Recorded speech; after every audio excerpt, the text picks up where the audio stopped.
Pat Quinn's competitive fires burn brightly. He's stoked the embers and searched for that vital spark, or perhaps a spark plug in Steve Sullivan. But for pure grit, all roads Saturday night led to Chris King. Ron Wilson's arrival in Washington meant capital gains. Veteran leadership in the playoffs saw instant payoff. And a blend of brain and brawn would eliminate Buffalo, only to fall just short of the penthouse in the shadows of the White House. Last season, 194 total goals established a mark of futility.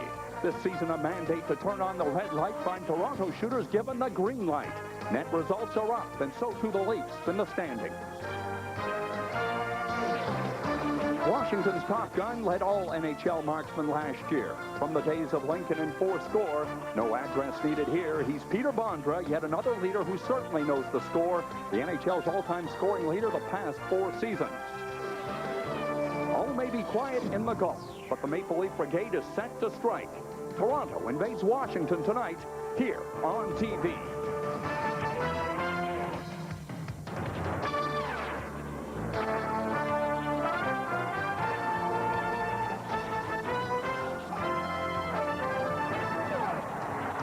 From the MCI Center in Washington, it's the first of 4 meetings between the Capitals and Leafs.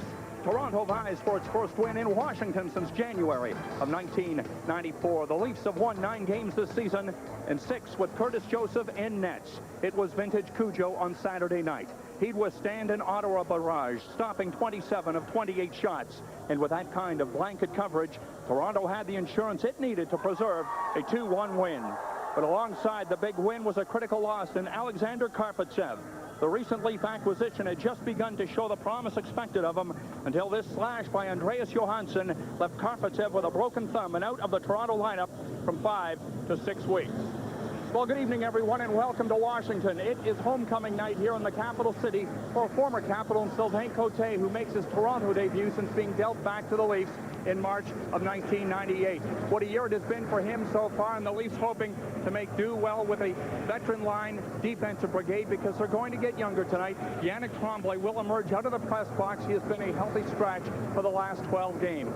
Well, goal totals in the NHL overall are down this year, but with the Leafs, they are certainly on the up and up. And Steve Thomas has played a key role in the Leafs' quest to eradicate itself from the scoring drought of a year ago. He's been a valuable addition to Matt Sundin's flank. He's garnered points in 5 of the last 7 games. And when Thomas collects a point, Toronto's 8-0-1 this season.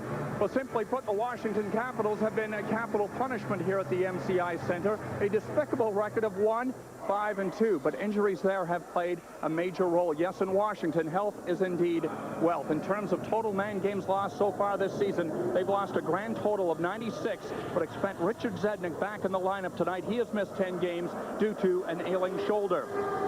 Well, an injury to Bill Ranford on opening night last year in Toronto opened the door for Olaf Kolzig. He took charge on that night and eventually took the Capitals to the Stanley Cup Finals. A 1.95 goals against average in the postseason and 12 wins, and rewarded this past week with a new 4-year contract worth $12 million.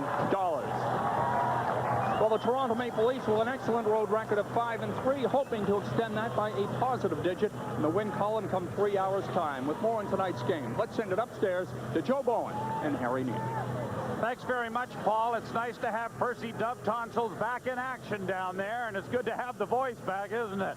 Well, the play of the Washington Capitals premier center, Adam Oates, may be the second best premier playmaker this league has ever seen, Harry. He's just an outstanding passer. Yes, you'd love to play on his wing. Look at the number of assists. He's behind Wayne Gretzky in the 1990s. He's averaged 58 assists a year since he joined the league. Last year was the first year in 11 he hasn't scored at least a point a game, and he's had 54 points in 51 games against Toronto. And if you want a high endorsement of Adam Oates' ability to get the puck to you when you're in a scoring area, phone Cam Neely or Brett Hall. They'll tell you he was a vital cog in all the goals they scored. It has been over the past couple of years. As Matt Sundin goes, so go the Leafs. He's getting a lot of extra help this year, as Paul pointed out, with Steve Thomas's emergence, but there's no question he's off to a great start. Well, tied for 5th in the NHL with 20 points. In the last 8 games, he's had 9 points. He seems to me to have been much more aggressive this year than other years. He's always been a guy who scored spectacular goals, but this year I think he's taking more advantage of his size. He has scored 29 points in 21 games against Washington, and Steve Thomas and Matt Sundin and a couple of wingers who have played the left side have been the most powerful offensive line for the Leafs. So the Maple Leafs on a one-game road trip here at the cavernous MCI Center as we get set for the Capitals and the Leafs.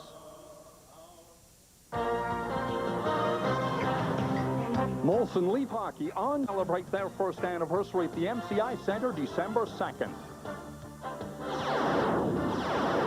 It has been a transition of success and struggle along the Toronto Maple Leaf blue line so far this season. A balanced blend of veteran leadership and unbridled youth has seen conquest and certainly some concern.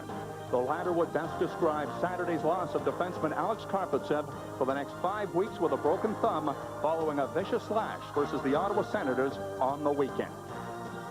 Yeah, he was a lot better. He was quite a bit shaken up, I think, by the trade and certainly by his initial reception. He's a good player, we knew that, and he was starting to round into form, and that pair had made some working together with Yuskevich. It was a real good pair and one that was reliable that coaches like to have. At Washington, what's old suddenly has become new again. And Brian Bellows has seen his career revitalized as a Washington Capital. An incredible playoff run last spring is proof of that. A former Cup winner in Montreal, the St. Catharines native planned to play out his career in Germany until a former teammate and coach Ron Wilson extended an invitation to give the National Hockey League one last shot. It wasn't a very difficult decision. We felt we needed some veteran leadership, and we needed someone who was willing to pay the price in front of the net in the power play. And Brian came in. He's got almost 500 goals in the National Hockey League, and he really led our team in the right direction in the dressing room and on the ice. Well, Brian Bellows has been a tremendous hockey player over a great career, but he has certainly victimized the Toronto Maple Leafs. Look at those goal totals at the bottom. And the Leafs with an opportunity to make it back-to-back wins over teams representing the NHL's two national capitals. Let's go upstairs to Joe Bowen and Harry Neale. Thanks very much, Paul, and welcome to the MCI Center here in D.C., where this city is wound up over tapes and various other things that have been in the news. And here's a look at the starting netminders, brought to you by Yamaha. Power to play with, power to lease and loan. First period is brought to you by the Keg Steakhouse and Bar. For great steaks and good friends, see you tonight.